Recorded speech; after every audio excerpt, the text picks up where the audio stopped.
नमस्कार, मैं doctor Nemichand, assistant professor, government law college पाली।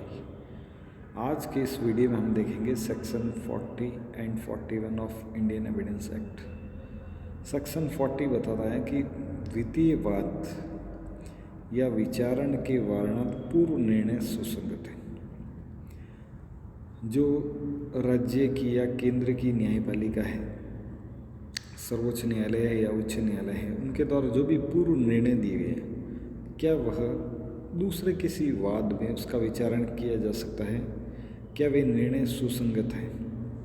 Section 40 यही बताता है कि जो पूर्व निर्णय दिए गए हैं वे भी सुसंगत है।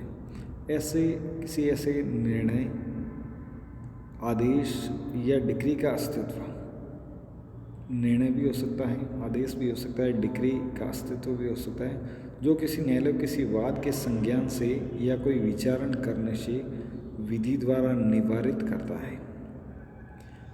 जिसको किसी विधि द्वारा निवारित करता है या प्रतिबंधित करता है, वह तथ्य भी सुसंगत है। जबकि प्रश्न यह हो कि क्या ऐसे न्यायालय को ऐसे वाद का संज्ञान या ऐसे विचारण करना चाहिए। इस प्रकार कोई भी आदेश, डिक्री या निर्णय, वह भी किसी बात के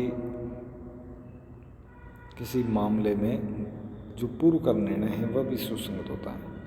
इसी प्रकार सेक्शन 41 बताता है कि प्रोबेट इत्यादि विषयक अधिकारिता के किन्हीं निर्णय की सुसंगति।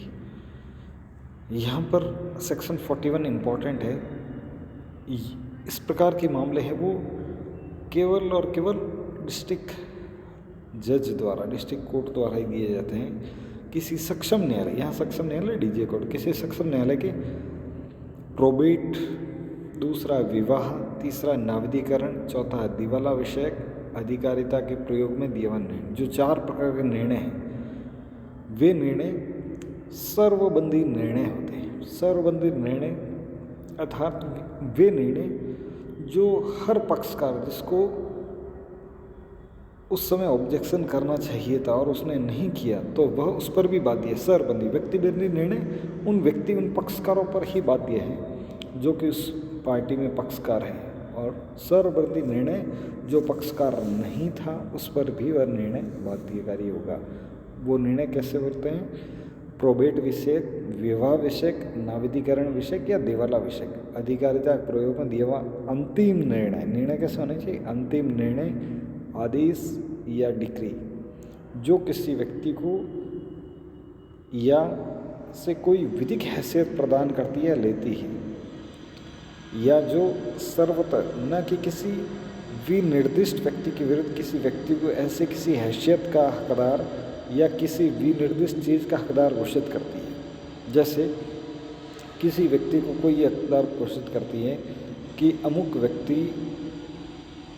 इस संपत्ति का उत्तराधिकारी है, प्रोबेट जो उत्तराधिकार से संबंधित है उसको घोषित कर दिया है, तो इस प्रकार का निर्णय सर्वबंधी निर्णय होगा और वह सुसंगत होगा। किसी भी वाद के विचारण में व्यक्ति के विरुद्ध किसी को ऐसी हैसियत हकदार या विनिर्दिष्ट चीज़ का हकदार घोषित करती है तब सुसंगत है। जबकि ऐसी विधिक हैसियत या ऐसी चीज़ पर किसी ऐसे व्यक्ति हक का अस्तित्व सुसंगत है।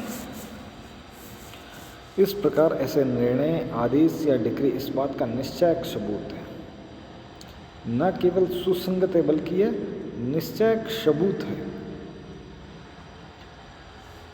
यह एक प्रकार का कंक्लूसिव प्रूफ है कि इस प्रकार का तलाक हुआ था या प्रोबेट जारी हुई थी, कि कोई विधिक हैसियत जो प्रदान करती है उस समय प्रोद्भूत हुई जब ऐसे निर्णय, आदेश या डिक्री परिवर्तन में आई।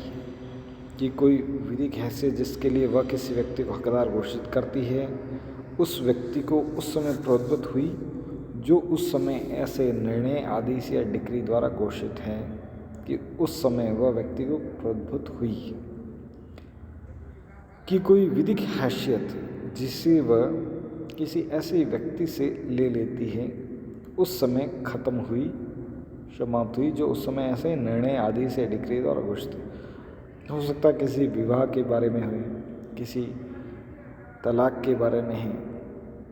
इस प्रकार जो भी निर्णय दिए गए हैं वह सरबंदी निर्णय की श्रेणी में आएगा। उस समय जो वह हैसियत खत्म हो गई थी या ख़त्म हो जानी चाहिए थी, और कि कोई चीज़ जिसके लिए वह किसी व्यक्ति को ऐसा हकदार घोषित करती है, उस व्यक्ति की उस समय संपत्ति थी जो ऐसे निर्णय, आदेश या डिक्री द्वारा घोषित हैं कि उस समय से वह चीज़ उसकी संपत्ति थी या होनी चाहिए थी।